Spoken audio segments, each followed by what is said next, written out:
I believe this course is very important.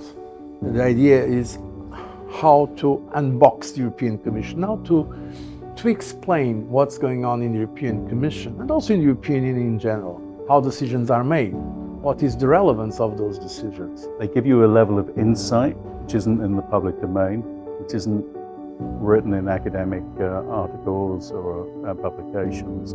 So you get to hear from the horse's mouth how to do things well and how not to do things well. It's been a great experience. I think the combination of different profiles within the course and the topics that are covered are really, really good, and also gives you a different perspective on how you approach your day-to-day work back in Brussels. We have young professionals from all over Europe and the world, people outside Europe that also want to understand how we work in Europe.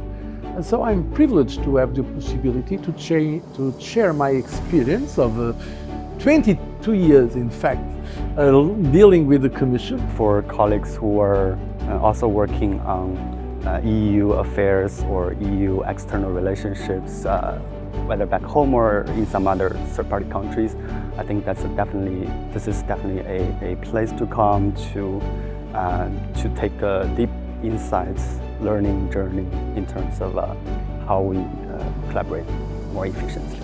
Most of the participants, if not all, walk away going, I never realized these opportunities existed. I never realized this was what you were meant to bring to the table, but weren't. And getting that sort of confirmed by a successful Commission President and successful Director Generals. There is no other place I know where you can learn that.